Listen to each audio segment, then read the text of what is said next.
ഇടതുപക്ഷത്തിന്റെ തോൽവിയിൽ ഇടത് സൈബർ ഹാൻഡിലുകൾക്കുള്ള പങ്കും ചെറുതൊന്നുമല്ല.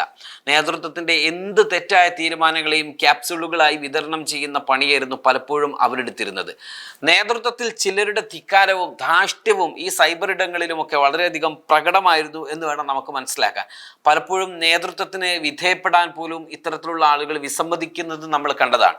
ഫലമോ ഒടുവിൽ ഇടതുപക്ഷം ജനങ്ങളിൽ നിന്നും വലിയ തരത്തിൽ അകലുന്നതും നമ്മൾ കണ്ടു. ഇടത് വലത് വ്യത്യാസമില്ലാതെ വ്യക്തികളുടെ സ്വകാര്യതകളിലും സ്വാതന്ത്ര്യത്തിലും സൈബർ ഇടങ്ങളിലുമൊക്കെ ബുള്ളിയിങ് നടത്തുക എന്നത് സൈബർ മേഖലയിൽ കണ്ടുവരുന്ന ഒരു ബാഡ് സംസ്കാരമാണ്. ഇത്തരം കാര്യങ്ങൾ അവസാനിപ്പിക്കാൻ ഇനിയും ഇത്തരക്കാർ തയ്യാറാവുന്നുമില്ല. അവർക്കൊരു അതിർവരമ്പ് വെക്കാനും സാധിക്കുന്നില്ല. ഇത്രയും പറയാൻ കാരണം ഇന്ന് സോഷ്യൽ മീഡിയയിൽ കണ്ട ചില ചിത്രങ്ങളാണ്. ഇടത് സൈബർ ഹാൻഡിലുകൾ പ്രചരിപ്പിക്കുന്നവയാണ് അവ. കഴിഞ്ഞ ദിവസം പറവൂരിലെ VD സതീശന്റെ വീട്ടിൽ നിന്നും മാധ്യമങ്ങൾ ഇപ്പോൾ മുഖ്യമന്ത്രിയാകും VD സതീശന്റെ വീട്ടിലുള്ള രംഗമാണ് നമ്മൾ കാണുന്നത് എന്നൊക്കെ പറഞ്ഞ് ഒരു വാർത്ത റിപ്പോർട്ട് ചെയ്യുകയുണ്ടായി. ആ ദൃശ്യത്തിൽ VD സതീശന്റെ വീടും നമ്മൾ കാണുകയുണ്ടായി. ആ വീടാണ് പിന്നീട് വിമർശകർ ഒരു വിമർശനത്തിന് കാരണമായി കണ്ടെത്തിയിട്ടുള്ള ടൂൾ എന്ന് പറയുന്നത്. പിന്നീട് സൈബർ ഇടത്തിൽ ഞാൻ വായിച്ച ഒരു കമന്റ് ഇങ്ങനെയാണ്: നോക്കൂ, ഇതാ VD സതീശന്റെ ആഡംബര വീട്. വെറും MLA ആയ ഒരാൾ ഇത്തരം ആഡംബര ഭവനത്തിലാണ് താമസിക്കുന്നതെങ്കിൽ ഇയാളുടെ കയ്യിലേക്ക് അധികാരം വച്ച് നൽകിയാൽ ഖജനാവ് തന്നെ കട്ടിമുടിക്കും എന്നാണ് ആ പോസ്റ്റിൽ പറയുന്നത്. മറ്റൊരു പോസ്റ്റ് ഇങ്ങനെയാണ്: മുൻപ് പിണറായി വിജയന്റെ വീട് കാട്ടി വിമർശിച്ചപ്പോൾ VD സതീശന്റെ കൊട്ടാരം കാണുമ്പോൾ എന്ത് പറയുന്നു എന്നായിരുന്നു അത്. മറ്റൊരു പോസ്റ്റിൽ VDക്ക് 1 അല്ല, കൊട്ടാരം 3 ഉണ്ട് എന്നാണ് പറയുന്നത്.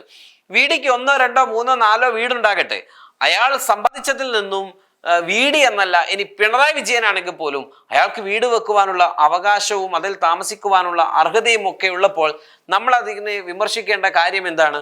പിണറായി വിജയൻ വലിയ വീട്ടിൽ താമസിക്കുന്നു എന്ന വിമർശനം ഉന്നയിച്ച ആളുകളുണ്ട്.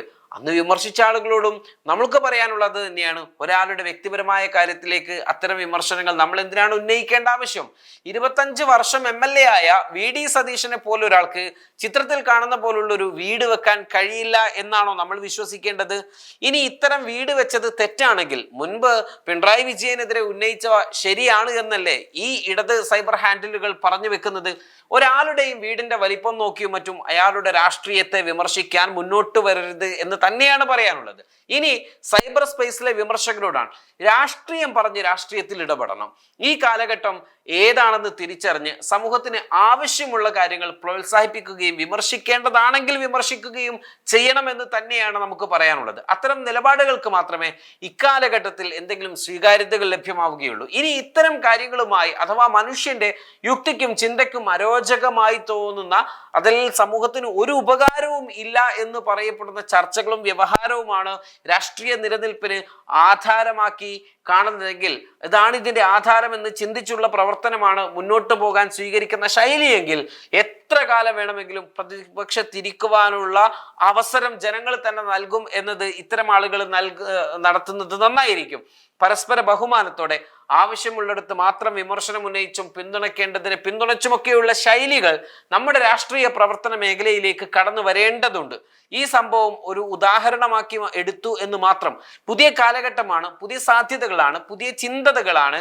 ഈ വേഗത്തിന്റെ നടുവിൽ അപഹാസ്യമായവർക്ക് പിന്നാലെ പോകാൻ പുതിയ തലമുറക്ക് താല്പര്യമില്ലെന്ന് തെളിയിക്കപ്പെട്ട സംഭവങ്ങളാണ് രാഷ്ട്രീയ നിലപാടുകളായി വരേണ്ടത്. waytonikah.com, the exclusive Muslim matrimonial site.